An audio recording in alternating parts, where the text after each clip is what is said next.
جناب عمران خان صاحب نے 176 ووٹ لے کر وزیر اعظم بنے تھے اور 2.5 سال بعد ماشاءاللہ پرائم منسٹر عمران خان نے 178 ووٹ لے رہے ہیں۔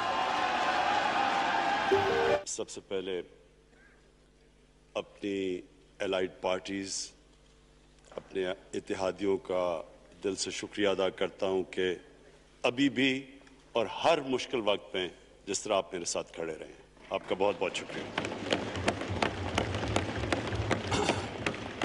میں اپنے پارلیمنٹیرینز، اپنی ٹیم کا، میں آپ کا شکریہ ادا اس طرح کرتا ہوں کہ میں نے جو آپ کی کل شام کو جو آپ کے حالات دیکھے تو مجھے یہ احساس ہوا کہ آپ سب کو بڑے دل سے تکلیف تھی کہ جو ہمارا وہ سینٹ کا یہ ادھر حفیظ شیخ کے الیکشن میں جب ہارے ہیں، تو میں جو آپ سب کو دیکھا تو مجھے بڑا اچھا لگا، مجھے ایک ٹیم آپ میں نظر آئی، اور انشاءاللہ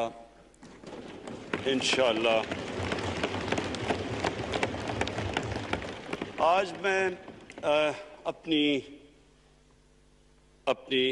پارلیمنٹری پارٹی کے ساتھ بھی اور جو میری عوام آج یہ دیکھ رہی ہے، میں اس کے سامنے جو بات رکھنا چاہتا ہوں وہ یہ کہ دیکھیں، ہمیں یہ کبھی بھولنا نہیں چاہیے کہ یہ پاکستان کیوں بنا تھا۔ وہ ایک انگریزی کا ایک فریز ہے کہ نیشنز وداؤٹ اے ویژن ڈائی۔ قوم کا جب اپنا مقصد اپنے نظریے سے پیچھے ہٹتی ہے، مر جاتی ہے قوم۔ قوم میں کسی مقصد کے لیے بنتی ہے۔ ہم اپنے وہ جب تک وہ پتہ نہیں ہم اپنے بچوں کو نہیں بتائیں گے، خود ہم جو آج لیڈرشپ ہے، میرا غلطی سے ہاتھ ادھر چلا گیا، ادھر کی لیڈرشپ میں کہہ رہا ہوں، جو ہماری لیڈرشپ ہے اس کو پتہ ہونا چاہیے کہ یہ بہت بڑا عظیم خواب تھا پاکستان کا۔ علامہ اقبال کو نہیں پتا تھا کہ اگر پاکستان بنے گا تو آج جس طرح ہمارے 20 کروڑ مسلمان ہندوستان میں رہ جائیں گے تو وہ تو سارے پاکستان میں نہیں آ سکتے تھے۔ تو علامہ اقبال کا کیا وجہ تھی پاکستان خواب دیکھنے کی؟ ان کی وجہ یہ تھی کہ ہم نے ایک دنیا کو مثال دینی تھی، کہ اصل میں ایک ماڈل بنانا تھا کہ اصل میں ایک اسلامی ریاست کیا ہوتی ہے۔ بڑے لوگ جو پاکستان نہیں چاہتے تھے وہ کیا کہتے تھے؟ وہ کہتے تھے کہ پاکستان تو بن گیا تو آپ نے جو مسلمان ہندوستان میں رہ گئے ان کو آپ نے سیکنڈ کلاس سٹیزن بنا کے چھوڑ دیا ہے۔ آج بیچارے مسلمانوں سے کیا ہو رہا ہے وہاں؟ تو وہ لوگ کہتے ہیں کہ اگر پاکستان نہ بنتا تو مسلمانوں کی زیادہ طاقت ہونی تھی۔ ایک ہندوستان میں اس طرح مسلمانوں کا برا حال نہیں ہونا تھا جو آج ہے۔ یہ ایک آرگیومنٹ دی جاتی ہے۔ اور اگر ہم پاکستان کو جس مقصد کے لیے بنا تھا اگر ہم ادھر نہیں لے کے جائیں گے تو وہ ٹھیک کہہ رہے ہیں۔ یہ تو نہیں تھا کہ وہاں ٹاٹا برلا تھے جو اربوں پتی اور یہاں یہ شریف اور زرداری اربوں پتی بن جائیں، اس لیے تو نہیں پاکستان بنا تھا۔ یہ ایک بڑی ہمیں ری الائن کرنا چاہیے اپنے نظریے کی طرف، ہمیں اپنا رخ چینج کرنا چاہیے واپس، کہ یہ بڑا عظیم خواب تھا پاکستان کا، اس کی وجہ سے لوگ آئے ہیں۔ یہاں جو ہندوستان میں اسلام پھیلا ہے یہ ہمارے جو بڑے بڑے بزرگ تھے، داتا صاحب، بلے شاہ، نظام الدین اولیاء اور بابا فرید، یہ لوگ تھے۔ ان کو لوگ دیکھ کے ان کے کردار سے ان کے انٹلیکٹ، انسانیت سے لوگ مسلمان ہوئے۔ تو ہم آج میں جو یہ سینٹ الیکشن ہوا ہے، میں اپنی قوم کو یہاں یعنی مجھے شرمندگی ہوتی ہے اسپیکر صاحب کہ ہم وہ خواب اور کدھر بکرا منڈی بنی ہوئی ہے ایک لوگوں کو خریدنے کے لیے، اور سب کے سامنے، یعنی ہمیں 1 مہینے سے پتا تھا کہ پیسہ جمع کیا جا رہا ہے اس سینٹ الیکشن میں، اور مجھے حیرت ہوئی کہ الیکشن کمیشن کہتا ہے کہ جی یہ تو پتہ نہیں کوئی ہم آزاد انسٹیٹیوشن ہے یا میں ان کی کوئی آزادی کے اوپر لے رہا تھا یا جی بڑا زبردست الیکشن. اچھا کہتے جی بڑا اچھا الیکشن کروایا ہے. یہ مجھے اور اس سے تو مجھے اور صدمہ ہوا ہے کہ اگر یہ الیکشن اچھا آپ نے کروایا ہے تو پتہ نہیں برا الیکشن کیا ہوتا ہے.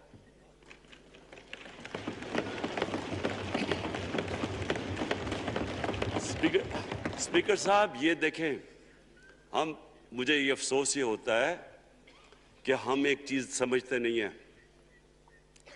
ہم کہتے ہیں نا جی ہمارے معاشی حالات بہت برے ہیں.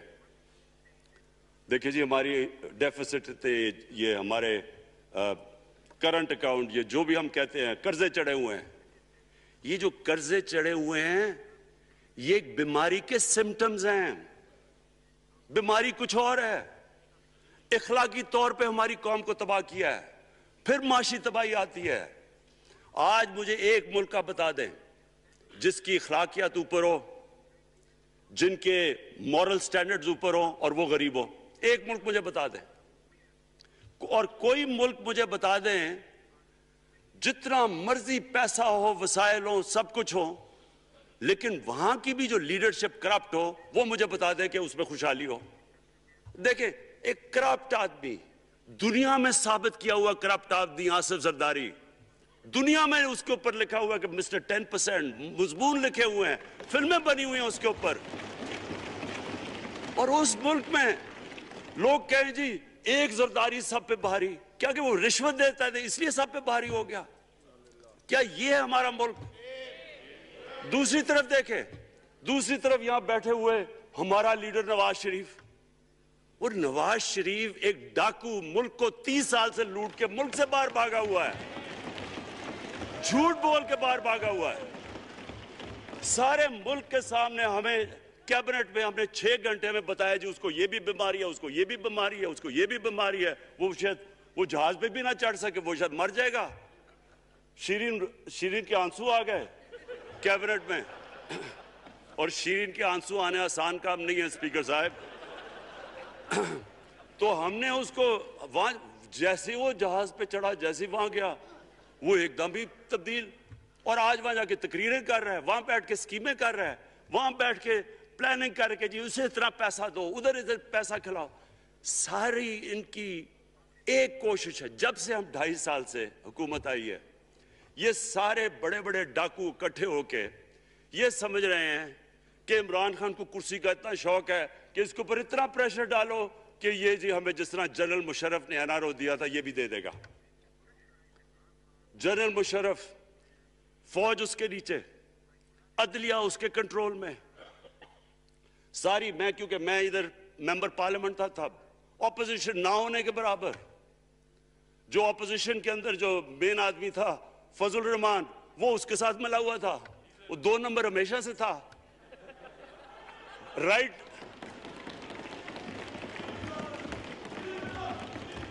اور وہ آدمی جس کے پیچھے امریکہ ان کی جنگ لڑ رہا تھا, سب کچھ, وہ ان کے پریشر میں آ کے ان دونوں کو NRO دیا. اور اتنا بڑا اس ملک کے اوپر اس نے جرم کیا ہے. ان دونوں نے آ کے NRO لے کے دونوں ہاتھوں سے ملک لوٹا. اس کے بعد دونوں نے اس ملک کے اوپر 4 گنا زیادہ قرضہ چڑھایا.